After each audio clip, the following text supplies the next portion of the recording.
Welcome to Angelenos Building Community, where we'll be hearing stories from a diverse range of Angelenos who are doing amazing work in their community in Los Angeles.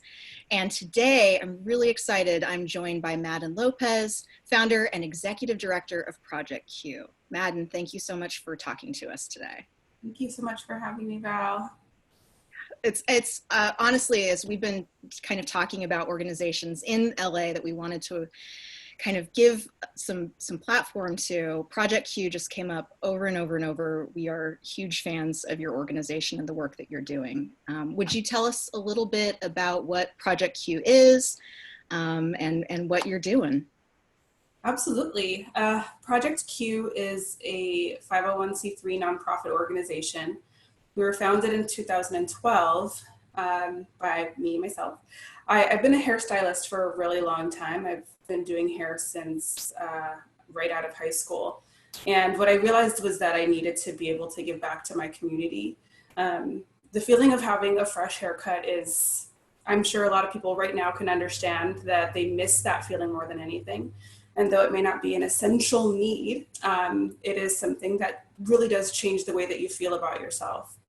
And so knowing that, creating Project Q and giving haircuts to homeless LGBTQ youth of color has been our main focus, focusing on Black trans youth. For a lot of these folks, you know, housing is very important, absolutely. Getting a job is very important, absolutely.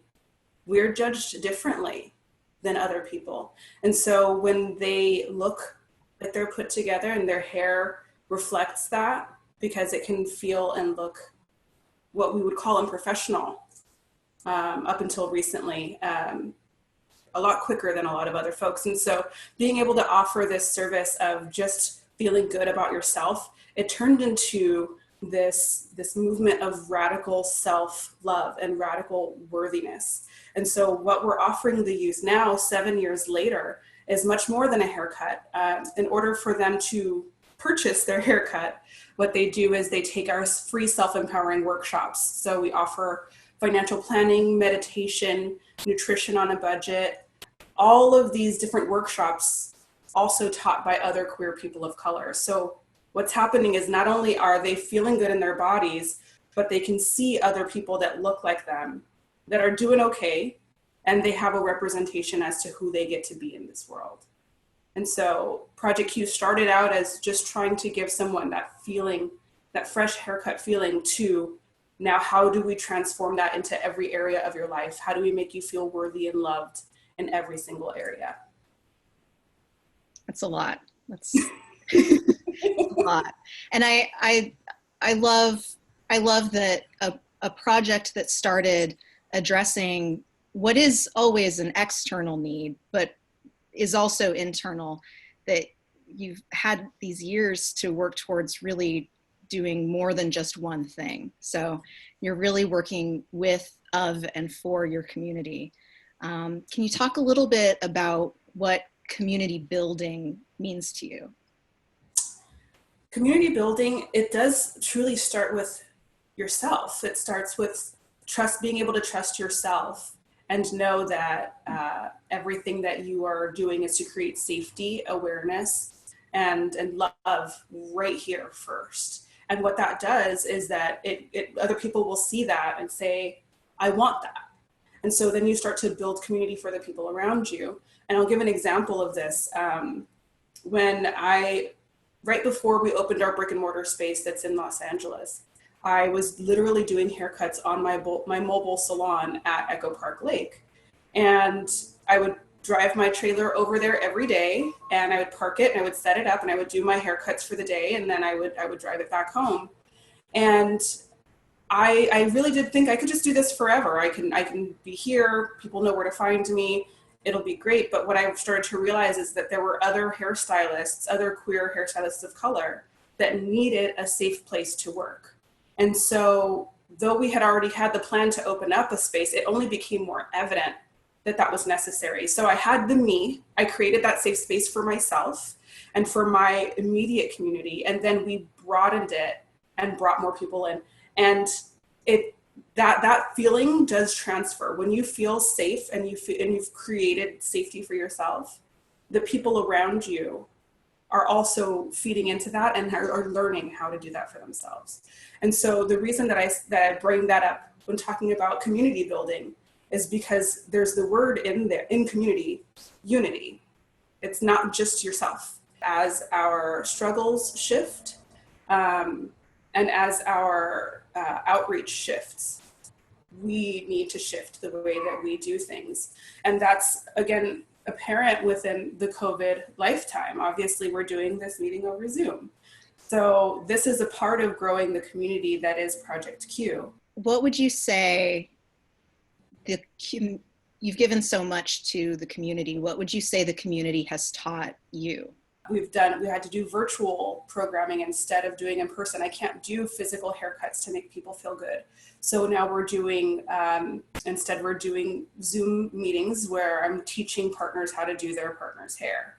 And that has been such a humbling experience because I'm very used to being very hands-on in my community. And so that's what I've learned, is that I get to be the elder and I get to be the teacher. And when I started Project Q, I was 24. So I wasn't the elder or the teacher. I was the youth myself, trying to give immediately everything that was given back to me. The intersectionality of our community is it's our strength. It's our superpower. I'm not just Black and just queer and hitting at those intersections. I'm also a Libra, and I'm also right-handed, and there's a lot of different things and intersections. But the reason that I say that it's a strength is because we are not just those things, we are the conversation between those things. And that's what I'm even learning to this day, is what is the conversation between Black Lives Matter and the Pride, I want to say riots, because that's what they were. That's how they began. And it's starting all in the same way.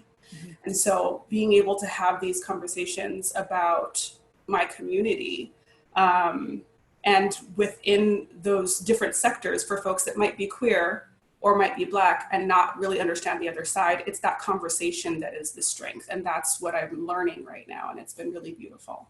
Yeah, that is beautiful. And I think it's hard to be able to recognize the self as a non-static thing, and to change with age and as the needs of us change. I think that's really powerful. And especially if you are in a capacity of being a healer and a facilitator, and in these kind of strange times, being able to remotely share with other people how to self-care and how to really find that within themselves, but also find it with other people is really powerful. You talked about how in this time we're pivoting to being safer at home. That's a hashtag, not a quote. We're being hashtag safer at home. And that you're doing work remotely. Is there any other work that Project Q specifically is doing right now to really connect with the community when physical connection is more difficult? Absolutely. There's been two major directions that we're taking at the moment. We're still giving every second Sunday of the month, we're still giving service to our youth, obviously not haircuts. So what we've done is we've gathered donations and usually, produce and food, and then body care donations. And we've created these food and hygiene boxes, and we've literally been driving around and handing them out. And no contact drop off, which is really lovely, but it's really difficult because I just want to squeeze them and I want to let them know that they're safe and that everything's going to be okay. But instead I'm dropping it off at a sidewalk and then retreating and waving and sending this love. And that was really stemmed from the fact that when I would reach out to my youth to say, how are you doing? What's going on for you? Their housing, again, was taken care of. because they had paused a lot of the rents in Los Angeles, especially for these secondary homes for folks that are exiting out of homelessness, and others that wouldn't have to worry about rent because they're still sleeping outside. And that was the hardest part to gather, was that they were not able to be safer at home because they did not have homes. And so we created a template for folks to be able to fill out and let us know, where are you? What are your cross streets? Is there a McDonald's near you? Is there any type of open business that's near you? We'll come and drop the food and box off there. And so that's what we did. And we did it for Mother's Day. And that was really special. We've always called it We Don't Have Mother's Day. And this was an extra special one because we felt like we got to show up in the place that they are habitating, I will say, not living, and then give them that little bit of love, that parental love. So that's the first thing that we're doing. And then the second one, which I've been really excited about, is I've been working on a partially virtual barber school. And this will be for some of our youth that have shown interest in being able to now give that service again. And the question that you asked me before about, what have I learned? And my it's about the conversation, it's about the growth, it's about shifting into what's next and that community and how it grows, right? So this is now building another generation of trauma-informed barbers so that they can then give this service once those services can be given again. Yeah. And so those are the two things that we're really focusing on. And it's been so exciting, and we've gotten such a great response from our youth that are yearning for this direction. Okay, they got the haircut. A lot of them have gotten the job, and we've played, because we also have job placement as a part of what we're working with. And so we've gotten them a job in a queer-friendly, Black or brown-owned business. Now what? And that, usually there's kind of a ceiling there. They're coming in at entry-level work. And so now teaching them a trade is the next portion of that. And that's because when I learned a trade is how I was able to escape my circumstances. And so we're just handing this over to the next generation of them. It's such a privilege to talk to you, and to hear everything that you're doing. You're on social media. I follow you on Instagram, so I see a lot of the Instagram lives that you're doing and how accessible Project Q is. But it's humbling to hear all of it in one go, in one conversation. What can people do to help, and where can we find you, and what's the most efficient and effective way to really provide help right now? We've been doing 700 to 1,000 haircuts, free haircuts for homeless queer youth a year. This year is not going to hit 700. And that really bothers me, because that means that all of those relationships that we could be forging at this time, we will not be able to do. So becoming a member is the first awesome way. I would say the second way that you could help Project Q right now is by purchasing Project Curls, which is our curly hair product line. And that's found on our website. And what that has done is it's been able to fuel our barber school. And so for folks that are purchasing the curl cream or the detangler, then you're able to buy books. We're able to buy doll heads and clippers and blow dryers and shampoo and all of these things that we need in order to teach the young folks that we're teaching. I'll say the last thing that folks can do to support Project Q is to be vigilant accomplices for the people of color and queer folks in your life. That does not just mean texting them to say, "Are you okay?" It means sending them something nice, dropping something nice off at their door. It means, advocating for them online. It means, yes, posting Black Lives Matter things in your feed. It means also, advocating for trans and queer rights. I think that there's this interesting idea that Black Lives Matter, and the fact that our lives do matter, not just the organization, but the fact that our lives do matter doesn't affect anybody that is gay or lesbian. And the reality is, once again, that we're here. I'm right here at that intersection. As a matter of fact, we've seen in the past month more and more Black trans people also meet their end. And what that means to us is that we need to continue to fight. We need to fight harder. And so when you're thinking about supporting a nonprofit that is at that intersection, think about what conversations that you're having with the people around you and how you're advocating for folks, what conversations you're letting happen and not speaking to and not standing up for, whether there's a Black or brown or queer person around or not. And that's a really important part of activism. It's not just who you are when the cameras are on, it's who you are when the cameras are off. It's who you are when you're around your family members that think it's okay to say nasty and vile things about our community. Standing up then is way more important to me than posting a rainbow on your profile. So here we are. This is the time to do that. And smile at gay people. That'd be nice. This the least anyone could do. Wow. Okay, so we can find you on your website. We can find you on social media, and the products that you mentioned, those can be purchased through your website as well. Yes, there's a link there. So we're projectq.me is our website, and it's Etsy/shop/Project Curls is where you can find the product. And we've kept it separate so that we know that that's specifically going to the school. And those are the ways that y'all can support. Would you want to talk a little bit about your history in the city and what being an Angeleno means to you? Yeah, I mean, I'm an Angeleno to the end. Even though a lot of folks say that the Valley is not Los Angeles, it definitely was LAUSD. So we had the same crappy breakfast that the rest of y'all had. But, you know, growing up in LA has been, I have nothing to compare it to, right? But what I have is a sense of pride for where I am.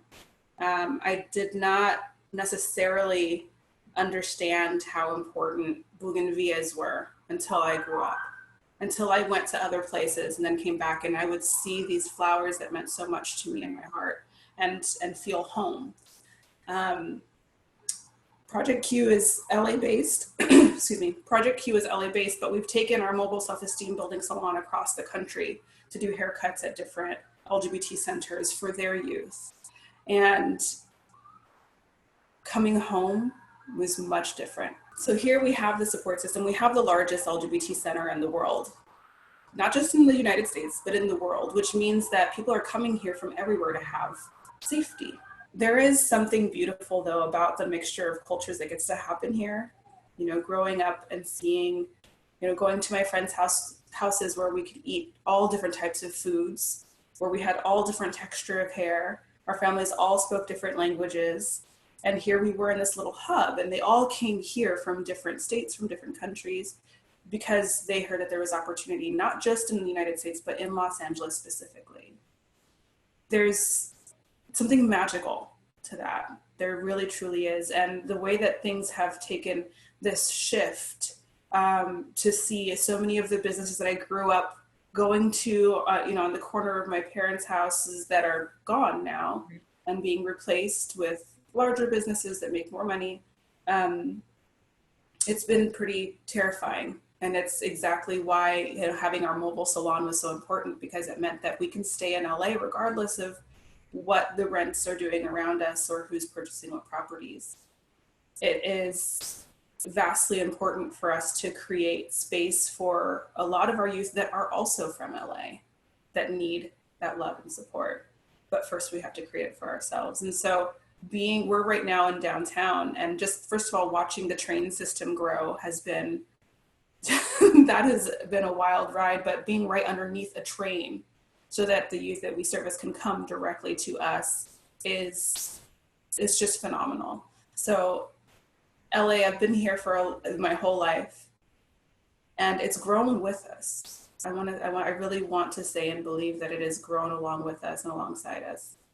And I believe in it being, you know, a cornerstone to supporting our communities. I really want to believe that. And I'm fighting for that every day. I love it here. A friend of mine on my wedding day said to me, she's actually the officiant. She's also from Los Angeles, and we've been raised in the same hubs of places. And she said to me, we were told that we had to change for the world, but now we're slowly seeing the world change for us. And I really do believe that LA is such a testament to that, because we got gay marriage before a lot of other states did, because it was legalized and then broadcasted, and we're setting an example here. People follow suit within what LA does. And so setting that example and fighting for our rights here is just as important as fighting for the rights of people that have way less, because there's that representation, and people will be able to continue to surface in their communities and feel like they can fight there as well, wherever they are across the country. But yeah, I love LA. Are you from LA, Val? I'm not. I've lived in California my whole life, and slowly but surely kind of kept moving south and south and south. And I've lived here now, I think it's under 10 years, but a good chunk of time. And I can't imagine living anywhere else. People talk all the time about, that LA it's so hard to find your place or your people or where you should be, but LA has it. You just have to find it. And then sometimes you have to fight for it and fight to protect it and keep it safe. And yeah, I love it too. I would never leave. I would never. It does feel like that, like you have to fight for it. Yeah. I think that a lot of people do move here with an assumption about what LA is. And we have to fight to keep our own integrity as people that are from here, and say, no, we are strong, and we will fight for not just our land, and we will fight not just for, each other, but we're fighting because this is our home. Right. LA is our home. Yeah. Well, Madin, this has been a real privilege to be able to talk to you today about the work that you're doing and what Project Q is, and how it is of, for, and by Los Angeles, serving that community, serving that home. I just want to say thank you so much for talking to us today, and for sharing your story and your work with us. Thank you, Val.